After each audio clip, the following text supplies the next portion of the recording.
Ça gaze dans le transport maritime dans journalmarine.marchande.eu du 27 janvier 2022.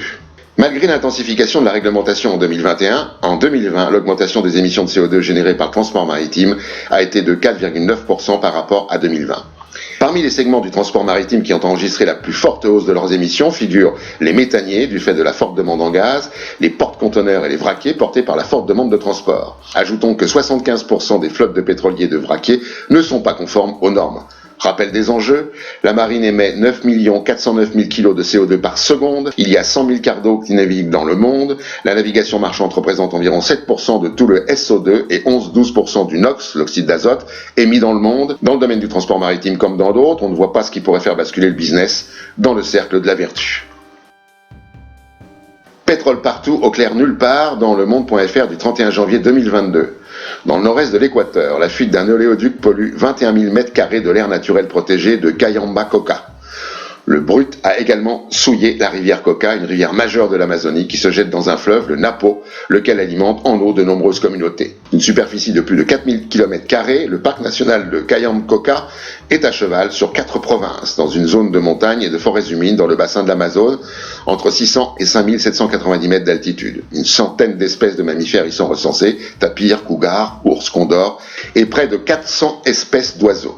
En décembre, les 2 gestionnaires des oléoducs auraient dû suspendre l'évacuation du pétrole en raison de l'érosion des sols causée par une rivière et construire des dérivés alternatifs à leurs oléoducs.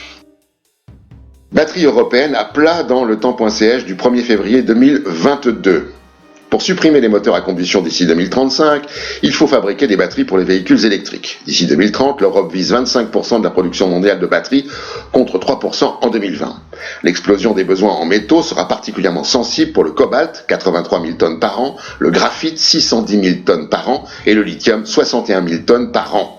Il va donc falloir creuser beaucoup de mines pour aller chercher ces métaux, bien entendu des mines aux normes environnementales et sociales ambitieuses, ce qui est un oxymore au dire de l'ingénieur géologue minier Aurore Stéphane. Rappelons que la production de la batterie produit à elle seule 35% de la contribution au potentiel de changement climatique. De plus, l'extraction de métaux pour fabriquer cette batterie implique l'émission de substances acidifiantes à l'origine des plus acides. La déchetterie covidienne, une folie qui s'ajoute à la folie. Dans reporter.net du 1er février 2022. Dans un rapport du 1er février 2022, l'OMS attire l'attention sur les dizaines de milliers de tonnes de déchets médicaux produits dans le cadre de la pandémie. Les chiffres sont parlants, 87 000 tonnes d'équipements de protection individuelle, 140 millions de kits de tests, soit 2600 tonnes de déchets non infectieux, 731 000 litres de déchets chimiques, soit le tiers de volume d'une piscine olympique. Les 8 milliards de doses de vaccins administrées dans le monde pourraient, quant à elles, avoir produit 144 000 tonnes de déchets supplémentaires. Selon une étude publiée en novembre 2021 dans la revue de l'Académie des sciences états-uniennes, la pandémie aurait généré 8,4 millions de tonnes de déchets plastiques entre mars 2020 et août 2021.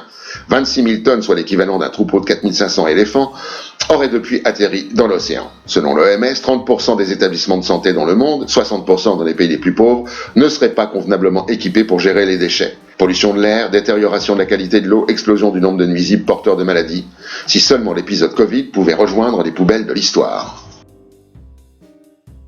La bombe climatique dans la revue PES.fr du 7 février 2022. Une étude parue le 4 février 2022 dans la revue Science révèle des centaines de fuites majeures de méthane causées par l'industrie pétrolière et gazière. Avec 8 millions de tonnes de méthane émis par an, ces fuites représentent 8 à 12% des émissions mondiales de méthane provenant de la production et des transports de pétrole et de gaz.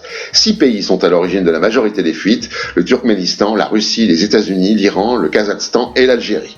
Rappelons que le méthane est un contributeur majeur au changement climatique avec un pouvoir de réchauffement global, le PRG, environ 30 fois supérieur à celui du CO2 sur une période de 100 ans. Et pour finir, la connerie de la semaine.